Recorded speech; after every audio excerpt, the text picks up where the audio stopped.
My name is Thomas Burrell. I am the president of the Black Farmers and Agriculturalists Association Incorporated. BFAA, as it is also known, is located in Memphis, Tennessee. This is the first of a series of explanations that we're going to be giving regarding a phenomena or a situation that exists in the African American community and is otherwise referred to as the Black Belt. We're not talking about karate or any other form of martial arts. We're also going to be giving recognition to some work that was done by a young man by the name of Ronald C. Wimberly from North Carolina State University, who did some excellent research in this area. The Black Belt is an area that stretches from Virginia down through the Carolinas, Georgia, Alabama, Mississippi, Arkansas, Louisiana, Tennessee, and throughout eastern Texas. You will see basically dark-colored regions and or lighter areas that are referred to as border counties. According to this research, roughly 623 counties make up this Black Belt region.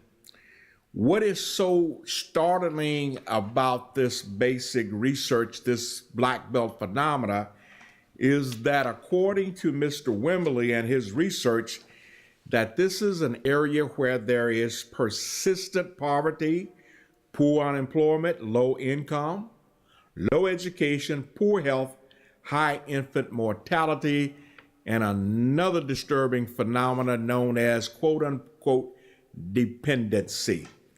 This Black Belt region, the report goes on to say, has more poverty than all of the other major regions in the United States.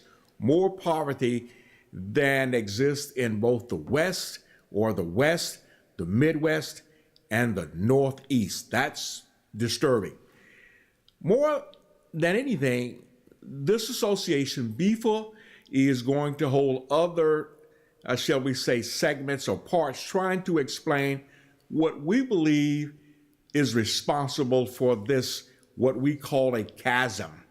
In other words, if the United States were a table, then this region referred to as the Black Belt would be a valley, would be a gulf, would be a sea. We believe that there are some political explanations that might explain this valley. We believe that, keep in mind, most of these states are red states. Most of these states are controlled by the Republican Party. Is it because the Republican Party has ignored some of the needs of the African American community?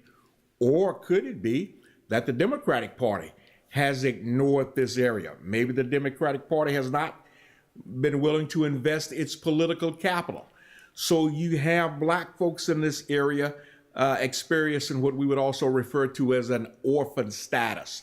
I also would like to think, or would use another analogy to explain this dearth, this Black Belt, and that is scientists talk about tectonic plates and how the continents move, these major forces, these political forces pulling away and creating this gulf.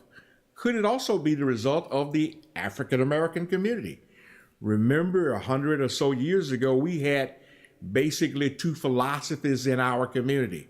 We had Dr. Booker T. Washington on the one hand saying that Black folks should remain in the South, let down their buckets, as it were. And then we had the Du Bois philosophy saying, no, we should be more concerned with political accommodation. But here again, we do know that at the end of the day, this is an area where there's abject unemployment and poverty. This association believes that there are solutions to this problem. We're going to be introducing these solutions, but right now, we just basically want to describe and explain this phenomena known as the Black Belt in the United States of America.